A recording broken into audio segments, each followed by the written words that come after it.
Keisha, your host. I'm so glad that you've tuned in for this episode as we continue to empower you into this 2018 journey into wellness. We have for you a spectacular episode today. Our topic is oral hygiene and dental health. So we have invited a special guest to share with us his expertise on that subject matter. Our special guest is from the Raleigh area. He's been a dentist for about 11 years now. He is loved by his staff, his patients, and I believe you'll become fond of him also. He owns Tryon Family Dentistry, and that's in Raleigh and in Cary. So that's 2 locations that he has to offer our community. So without further ado, I introduce to you and welcome Dr. Haydt. Dr. Haydt, thank you so much for joining us today. Thank you. My pleasure. So you've been a dentist for a while. Share with us what your motivation and passion in becoming a dentist has been. Patients. Yes. Patients. I love helping patients. There's nothing more rewarding than that. I love that, and I can actually agree with that. I love working with people as well as a physical therapist, and it does provide a lot of gratification when you're able to help people. It does. It makes you feel justified. It makes you, it validates all the education you go through and everything. It really does. Absolutely, absolutely. I agree. So you are the owner and the primary practitioner at Tryon Family Dentistry. Yes. 2 locations, one in Cary and one in Raleigh, so it's convenient for so many people in the community. And you're favored by many people in the community. I've heard great things about you and your practice, and that you are very thorough in your practice. Yes. You provide great care and you educate all your patients, and hopefully they're all taking great care of their teeth. Hopefully. Yes. So share with us the variety of services you provide. A lot. We're kind of a soup to nuts practice here. One of the things that I realized when I first got out of school is the more you can offer in the dental chair, the better for the patient. Absolutely. For instance, if you're to come in and I need to refer you somewhere and hand you a referral slip, a lot of times it gets lost in your purse, in the car, or 6 months later, still not done. So I spent a lot of time in post-grad education learning as many procedures as I can. So we do most of everything in our office. Wisdom tooth extractions, implants, veneers, cosmetic dentistry. Just finished up 8 veneers this morning, actually. Full mouth restorations, implant dentures, everything. Invisalign. Wow. We do a lot of Invisalign. Okay. Dr. Wexler actually joined our office a couple months ago from Arizona. Oh, fantastic. She's well versed in CEREC and everything too. She came right up to speed with everything. So between me and her, we offer pretty much everything. That is fantastic. So there you have it, a one-stop shop for dental care. I like it.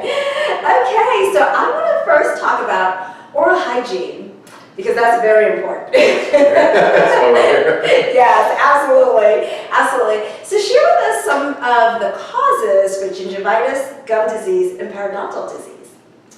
Lack of maintenance. That's one of the big things. The biggest thing we see are patients not keeping on their 6-month, 3-month recalls, depending on their level of periodontal disease or gingival inflammation. Patients, and we hear this a lot, life gets going pretty quick. If we have to do things like haircuts, things like that. Staying on a 6-month recall is one of the best things you can do. And 3-month recalls, 4-month recalls are in certain situations. Home care is great, but what we do here at this office augments that as well. It helps out a lot too. Yes, I agree. I'll tell you, years ago, I wasn't as routine with my dental care, my home maintenance care, as well as coming into the dentist. And what a difference by every day doing what I was requested to do on a daily basis. It makes a big difference. And also, when you're maintaining at home, it just makes the dental visit so much easier for us, the patient, and I'm sure for you as well. Oh, my hygienist, your hygienist. It goes by a lot faster, and it can be a lot more comfortable. It is, and it's a lot better for the patient. It's a lot better, obviously, the hygienist. We have less to talk about. There's no surprises, and keeping on the 6-month recall is one of the best things you can do. Absolutely. So what are some of the risk factors for those conditions as well? Wide range of risk factors. One of the things that we see a lot are patients that have the beginnings of periodontal. And a lot of times we're seeing patients going to dental offices that don't do probing depths, don't do the measurements, don't go through the attachment levels with the patients. Okay. And so they'll do the cleaning, but what they'll do is they'll leave the base of that pocket, they'll leave the calculus, they'll leave the gingiva, the bacteria in there because it's hard to clean. But that, not getting that little bit causes vertical bone loss in certain teeth. And one of the big things we're seeing is patients will say, well, I've been to the dentist for the last 5 years, every 6 months, but they haven't treated the disease. They treated part of the disease.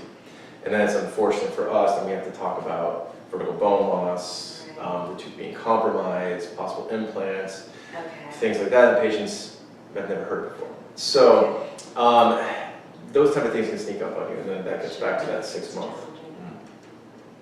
Yeah, okay, interesting.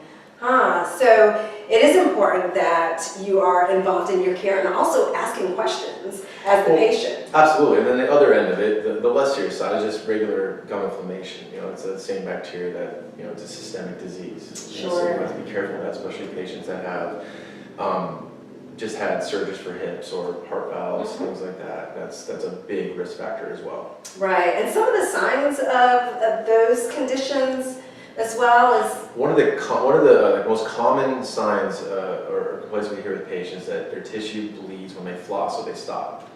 And that's us telling them, when they come in, that it shouldn't bleed. Right. The more you do it, the less it will stop. Right. Okay. Or the more it will stop. Sorry. Okay. So that makes sense. Okay. So when flossing, if you're noticing bleeding, that's when it's time to be concerned and contact you. We've got to get it taken care of. Yes, absolutely. And what if we do not take care of it and we just avoid it? What are the consequences? Well, the end consequence could be the patients I'm treating now that are fully edentulous, that don't have teeth or they couldn't save their teeth. So now we're talking about full mouth reconstructions through implants, either through an implant retained denture or a fixed prosthetic. So you're talking about losing your teeth, and you're also talking about quite a bit of money trying to replace it. It's a lot cheaper. We tell our patients all the time, it's a lot cheaper and a lot easier to keep your teeth. Preventative measures, yes. Maintenance is important, very important, and monumentally important. And, sometimes I think, I wish we were like sharks. Sharks, their teeth get replaced, right? But humans, when we get our adult teeth, that's it. So you get one chance. When you become an adult, you have your adult teeth, and that's it. They don't replace. We see kids, we call their first set teeth their practice teeth. They're practice. Yes. But when you become an adult, when you get your adult teeth, make sure you're definitely taking care of them. So that's good that you see from children all the way up. So you can get them in that pattern of course, flossing, brushing their teeth, and that is really important for their future care of their teeth and maintaining their teeth. Well, since we're on that topic of brushing and flossing, I want to add some interest to it. Flossing and water picks. Similar benefits or is it different? They go hand in hand. Okay. So a water flosser will do its job and a floss will do its job. Okay. So for instance, a water flosser will not get into any contact with the teeth, and that's where we see a lot of the cavities forming. Got it. But a water flosser will get better into the gingival sulcus. So we tell patients to use both. Okay. A water pick is a great device. In fact, once we turn a patient onto it, it's almost addiction. Because they realize, what I always tell patients is go out to dinner, don't floss after you get back, don't use the toothpick, and then use your water flosser and see what comes out. Okay, interesting. That's an eye-opening experience to patients, and then they start getting addicted to it because they know what's in there. Right, and I know by any means it does not replace, of course, going to the dentist, but do you get that same feeling after using the water pick as when you go to the dentist and your teeth feel like sparkling clean? That's right, well you maintain it. So okay. for instance, if you were to come in and see me this morning and then use your water pick and use your water pick the next day, it would elongate that clean Okay, skin. interesting, because I love that. You know, right after I go to the dentist, I do not want to eat anything. Well, it is a all day. relief. I mean, you got something taken care of. So Yeah. It's absolute relief. You're exactly right. Absolutely. It's like kind of going to your general practitioner and you have to tell them you have good cholesterol. Right. Exactly. That's a good point. And differences between a manual toothbrush and an electric toothbrush. Can you share with us? Huge differences. Yes, if Yes. you don't have a Sonicare or one Oral-B, you should definitely have one. Okay.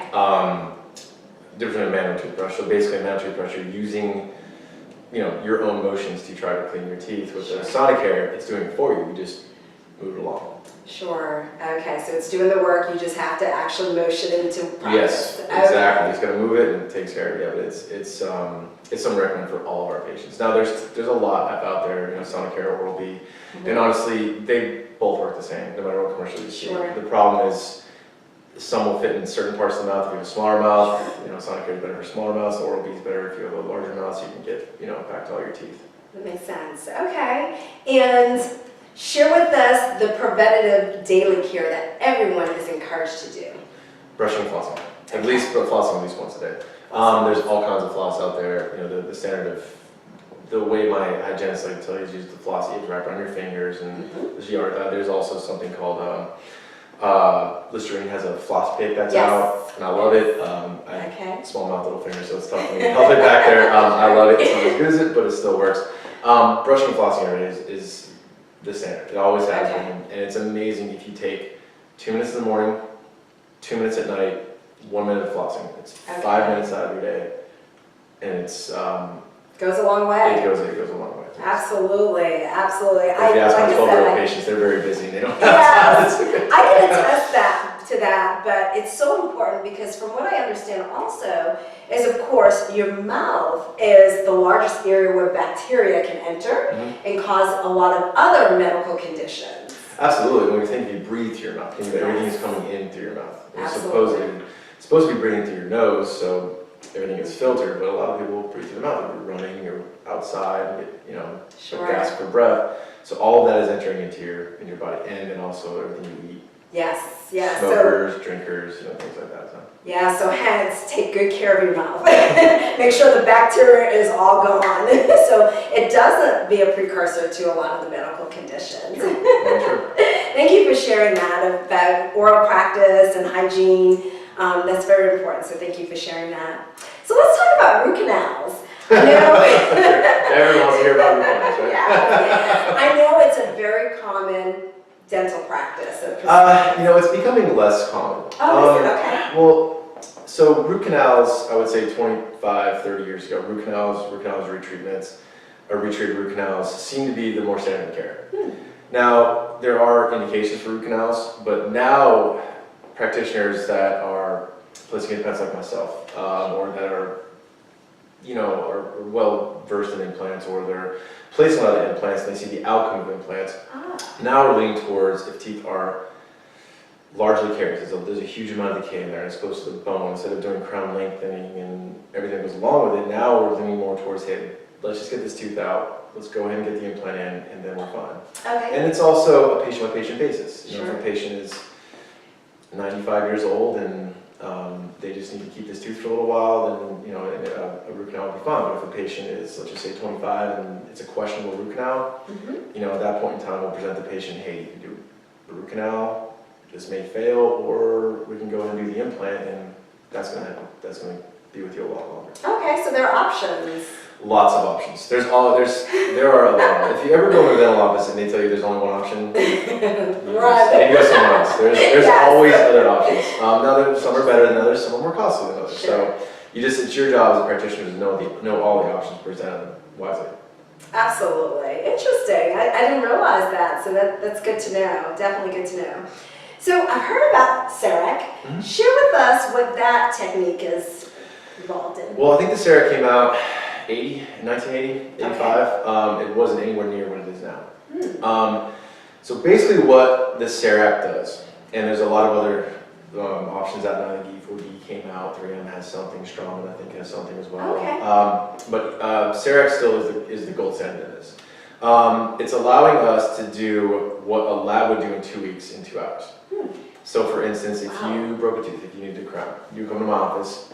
There's no of those big old gagging impressions. I always tell patients they love those things. Yeah. All we would do is prep the tooth like you would normally.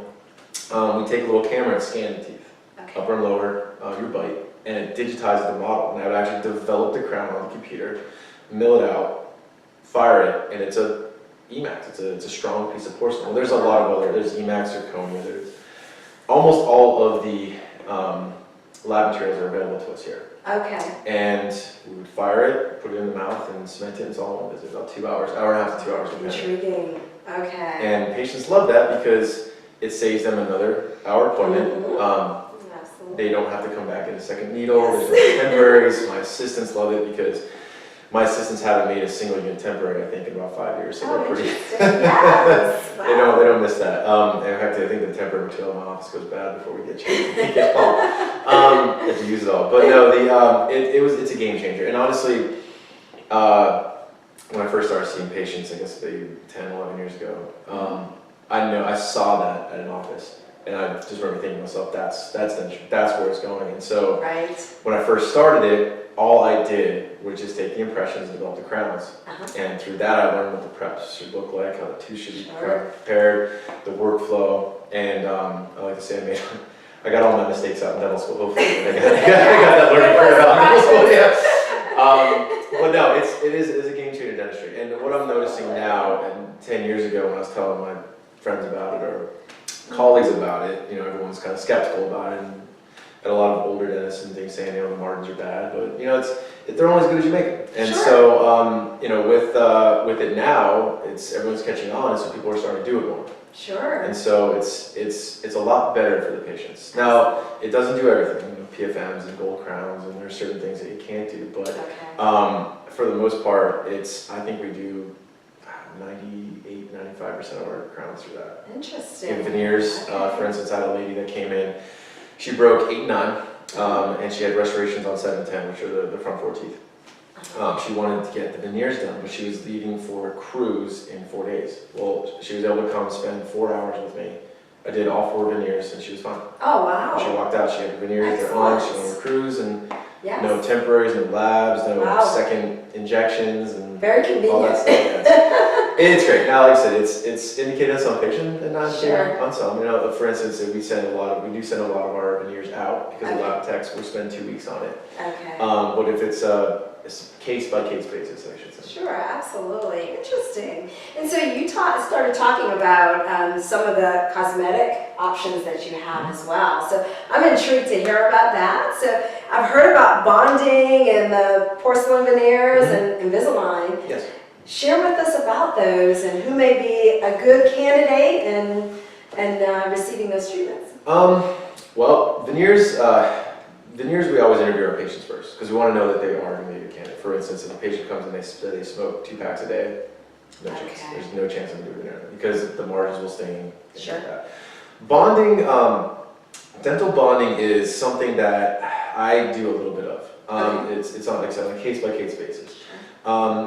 As for, we have people ask about composite veneers. I tend to stay away from them because I think when a patient hears veneer, they think those celebrity smiles. Right. And a composite veneer isn't going to get you there. Okay. And so that's one of the things which we talk about with our patients, their expectations. So if it's most of the time, if it's we do some of those bonding on a patient, and say there's like a 75-year-old male that they don't really care the way it looks, they just want a tooth back. Sure. That's fine, I can do that. But if it's a 20-year-old that's in a beauty pageant that wants a big smile, then we're not going to do that on here. We're going to talk about veneers. Sure. So a patient has to have good hygiene first off to do the veneer. So that's one of the biggest things that we find because if the tissue's swollen and we place the veneer and the margin is at the tissue, but then they start taking care of the teeth and the tissue shrinks. We can pull away from the margin and then we'll show that margin. So they have to have a good maintenance care already established. Absolutely, yes. Prior to getting the veneers. Well, that bleeding, gingivitis things, all of this. So it has to go through our strict hygiene protocol back there. Sure. And then we'll talk about it. Veneers, there's all kinds of veneers out. I think they're actually making zirconia veneers now for people who are grinding their teeth, things like that. There's minimal prep veneers. A long time ago, they came out with lumineers that are 0 prep veneers. Now, they do have some indications. They've kind of been replaced by minimal prep veneers. I just did 8 this morning. That's a minor preparation to the tooth. Does alter the tooth, but it's a minor preparation, stays in enamel. It's a very strong veneer. And then there's some that we have to do kind of larger prep veneers for patients that are kind of on the yellower side of teeth but want a whiter smile. We have to prep the tooth back a little bit to allow the lab to add a little porcelain there. Interesting. So it's a lot of the stuff that we're talking about is not open and shut. It's not as easy as there's a lot of thought behind it, and that's one of the things is doing as many as we do through our office. You realize that there's more to it than just prepping a tooth and throwing it in. There's a lot of thought process, a lot of pre-op work that goes before it, models, pictures, patient's expectations. Sure. The last thing you want to do is get done with something, the patient look and say, I'm not happy. Absolutely. That's a because good that's punch. time, that's money, so. Well, I mean, it's just a bloating. Yes. We work really hard. I mean, Absolutely. with the 8 veneers we did this morning, it was tough. It was tough. Absolutely. But when the patient gets done, there's nothing more rewarding than the patient smiling and saying, I love them. Absolutely. You want patients to be happy. Oh, absolutely. That's And the reason why love we're their doing this, smile. right? Yeah. And love their smile. And with Invisalign, it's kind of the same thing. Patients have to go through our hygiene process first, and they have to get the restorative processes, or all the restorative work done. And then it's a case-by-case basis. Invisalign doesn't work for everyone, but it works for a lot of people. Okay. And it's Share also with us the technique and the process for Invisalign. so our process is streamlined compared to some offices. We do all digital impressions for our Invisalign. There's no more of those big old impressions. Right. In fact, the only type of actual putty or paste impression that we take anymore really are just for edentulous patients that we're doing dentures on. And now actually we're kind of working on a method that we don't have to do anymore. Now we can even scan those. So we're hoping at some point not to do any more impressions because that's not happy. That doesn't make patients happy. Right. And I can imagine with the technology, it's a lot easier, but more accurate also? Much more accurate. Okay. And it's quicker. So for instance, we'll get back to the Invisalign. Sure. The way we were doing it when it first came out is a patient would come in, we would take a tray full of material, put it on your teeth to make the impression. I would take that impression, I would put it in a box. That box would go on a FedEx truck. It would be 70 degrees in here, it would be 110 degrees of humidity out there. It would get to a FedEx loading station, it would get on a plane, it would go to Suarez, Mexico. Oh, wow. In Suarez, Mexico, it It's would be processed, and then it would be scanned and sent to Costa Rica. And somewhere in there, there has to be swelling of the material, shrinking the material. So how it's done now is through the CEREC technology, we just scan it. There's a lot of other scanners that are out there, like iTero and things like that. Our CEREC does a great job, so we scan it. It takes no more than 7 minutes for us to scan. Okay. The pictures are taken through our iPhones. Actually, there's an app that's taken. So the pre-op impressions and pictures take all but about 10 minutes. And when it's done, it's a digitized model. It's a file. I press send, a line tech gets it within 2 minutes. Starts the process, and I can have a case back within a day or two. Oh, wow. Or case treatment within about a day or two. Okay. And how does the patient wear it, take care of it, and the time? Gotcha. So normally our cases last anywhere from about 8 to 12 months, depending. We do a lot of Invisalign through our office, and so there's certain tips and tricks that we've came about throughout our time doing it. We can kind of expedite certain things. Normally a patient wears it for about 2 weeks. Okay. But what we've noticed is there's some movements that are actually easier than others. So we try to decrease the time. So sometimes we can get some trays going every week, every 5 days. And so it can move things along. There's actually another process that we use called Propel, which is microosseous perforation, which sounds miserable. Sounds awful, but it's actually almost painless, where we actually cause an inflammatory response to the bone, and I can actually move the teeth every 5 days. And really good. So for instance, for instance, you came to me and a couple crooked teeth and you're about to get married in 5 months. I could get your teeth straight by then through that procedure. The maintenance, we ask patients to wear it 22 hours a day, and it's a rule of thumb. The way I tell patients, if you're not eating and you're not drinking something, they should be in. Okay. And then we give little devices to kind of help move along the treatment. This little thing kind of munchy. It's a little rubber piece that you chew on, and it actually causes an inflammatory response around the tooth, softens the bone, and makes the teeth move a little easier. You do have to brush them in the morning. I stay to tell our patients to take them out, clean them, brush them just like you would your normal teeth, and then honestly you just have to wear them. What we tell our patients is if you wear them, they'll move. And by just the natural person that's walking down the street, you can hardly tell that someone is wearing them. Is that correct? It's hard. You know, normally with patients, the first 7 days, that's the adjustment period. Sure. So, you know, you have a little wear in your cheeks and things like that. You know, your tongue will find it, but it's the same for every patient. After 7 days, we never hear from them again. They're fine. Right. Every 6 weeks we see them, and it's as invisible as you can get. If that makes sense. So it's not invisible, but it's as invisible as you can get. Yeah. So when we have patients that are sales reps. We have patients that are professors at NC State.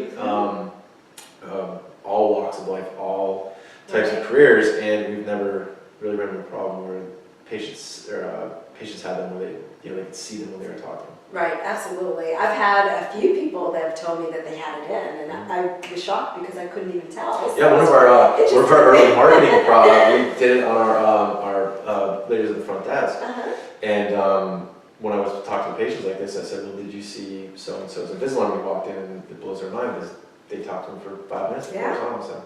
Didn't even know. Yes. It's great. It is invisible. You know, it's great. It's indicated for most of our patients, and there's some movements it won't do. And so then you need traditional braces, and that's when we actually, you know, those more complex cases, we would refer out to an orthodontist that would do actual bracketing and things. But those, you know, the good thing about adult orthodontics, and I always tell my patients that mom and dad aren't paying for it. Right. We're paying for it. So you just let me know what you want me to fix. Absolutely, because you can do it. That's right. You don't have to fix everything. That's right. Excellent. Dr. Haydt, you've been wonderful. You've enlightened me. I know you've enlightened our viewers. And see, I told you you're going to be fond of him as well. You provided us so much information about dental care, oral care, and hygiene. It's good to know there are options now, you know, and I think maybe some people just don't know that there are options. But if you need a good dentist, we have one here for you. Dr. Haydt, he's at Tryon Family Dentistry. Again, he has a location in Cary and in Raleigh. Very convenient locations near the highways, near the main streets. You can get to him. He's wonderful. Great, and we have one coming in Eastern North Carolina too. Oh, in Eastern North Carolina. So Zebulon. soon you'll have 3 locations, Zebulon. So that'll be very, very convenient. And I love his office. Beautiful office. Very comfortable. His staff is wonderful too. So I know you're going to love it when you come and visit Dr. Haydt. So thank you so much, Dr. Haydt. You've been wonderful. And I've seen a lot of your reviews, and they've been 5-star. They've been great. So we appreciate all that you're doing in the community. So we appreciate all that you do, and we thank you for being here. Thanks for having me. Absolutely. So we thank you for joining us again on the Wellness Show. Again, just a topic to make sure that you are empowered, encouraged, and well educated on your way to having good oral hygiene as well as dental care. And as always, we wish you well, and we look forward to you joining us on our next episode.